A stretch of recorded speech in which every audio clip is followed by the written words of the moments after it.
Ghost are a concept Hirohiko Araki has never shied from. He's always looked to add more things about ghosts and more properties, even if he doesn't add it directly into the story.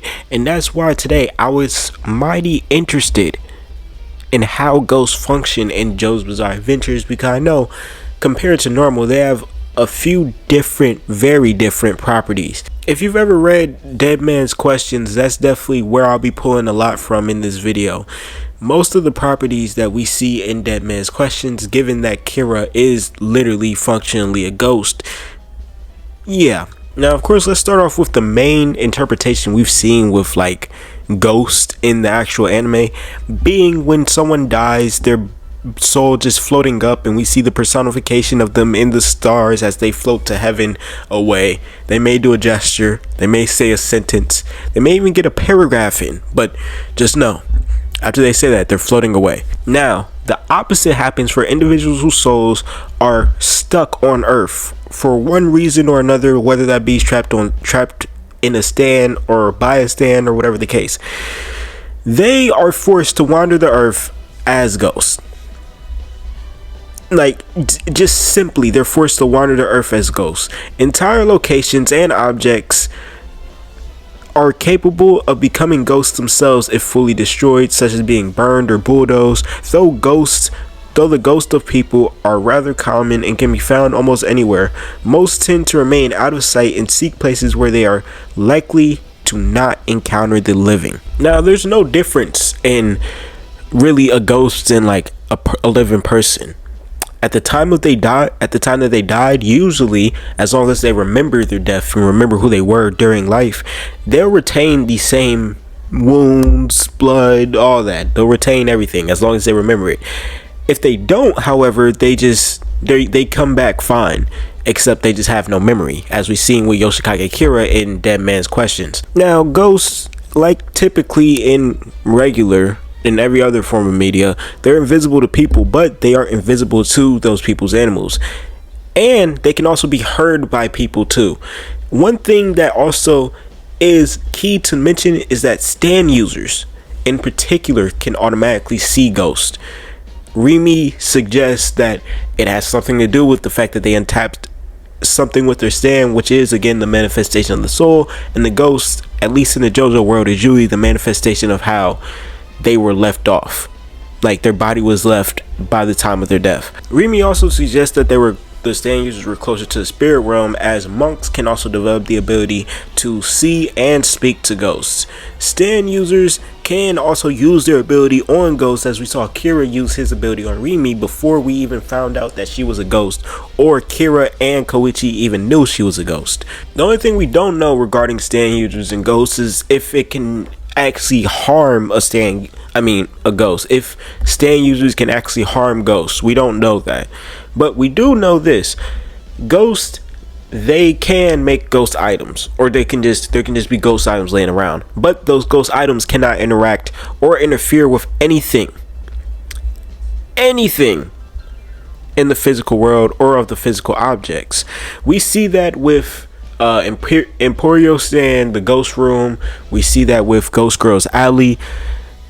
All those, they're made up of previous memories that was manifested by both of them. Well, Rimi didn't manifest the alley, I'm pretty sure. That alley was just there, and she just ended up there because she had unfinished business on Earth. But Emporio, yeah, those are all, everything that's in their room or in that alley are all things that previously happened or previous memories. Like, for example, when Emporio was explaining his ability, he literally said he can't drink anything or eat anything, as it just passes through him. Now let's talk about abilities, because I actually really do want to get to abilities, because I felt like their restrictions was probably the most interesting part about how ghosts work in JoJo's Bizarre Adventures. Because, for example, they can only enter a room when it's empty or they have permission, but the permission is so loose that someone opening their door just to let some air in is permission. Someone opening their window just to see the sun better is permission. Someone opening a mail slot or a doggy door is permission for the right ghost. And that while they're in the room, even though they're naturally intangible, they have the ability to manipulate objects even though they can't like feel the physical object. The only thing with them being in a room and someone living entering is that if they were to overlap with the ghosts at all, the ghost would lose whatever part was overlapped. Like, for example, let's say you're a ghost, you enter a random person's room, and they come into the room and y'all arms overlap. You just lost your left arm as a ghost. You're not getting that back, buddy. There's no way to get that back. You better hope and pray. Another cool thing with ghosts is like, if you previously had them in your life, you can use it as long as it's not destroyed in the afterlife. The bad thing with Kira was, if you watched part 4, you remember Killer Queen was destroyed when he turned around on Ghost Girl's alley. So yeah, he will never get that back. Now, of all the ghosts we've seen, there are 2 types of ghosts: reverence and spirit cleansers. Now, those who die with grudges in their hearts become reverence, lingering out of sheer determination to accomplish a particular goal. Reverence defy many typical rules for a ghost. For example, they can appear in front of a random regular person and they can possess their entire body and take them over. So they're a ghost, but they're vengeful ghosts, which basically gives them a power boost. And y'all think I'm playing, but I'm dead ass when I say they essentially get a power boost, bro.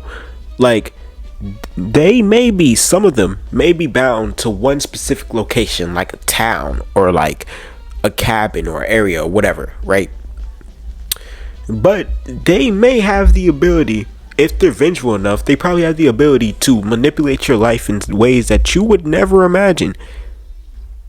Now your nephew is on the chopping block and you thought he was safe. And the worst part is they always linger until their grudge is gone. Their grudge has to be satisfied. They have to be satisfied with the evil work they put in just so that they can leave you alone, if you even exist anymore and you aren't a ghost along with them. Now, with spirit cleansers, that is a whole different story. That's a whole different ball game. Ghosts usually overpopulate the human world by nature. So some exist as spirit cleansers to purge the world of any spirits that cross their paths. Cleansers lunge towards any ghost people or objects they detect, attempting to eat their way inside their forms. Afterwards, they destroy the ghost from the inside by transforming into new life forms such as plants or insect.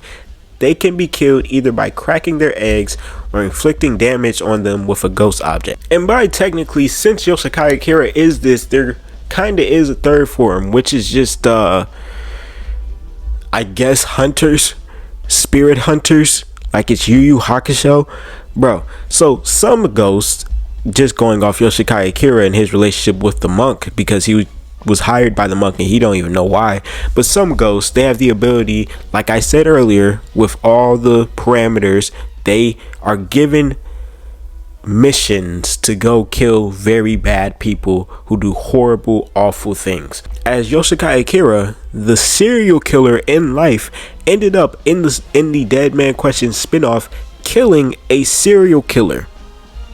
Like genuinely, he ended up killing a serial killer. Granted, it didn't feel like he got much satisfaction from it or even cared that he was doing it. It felt like he was only doing it because he had nothing else to do.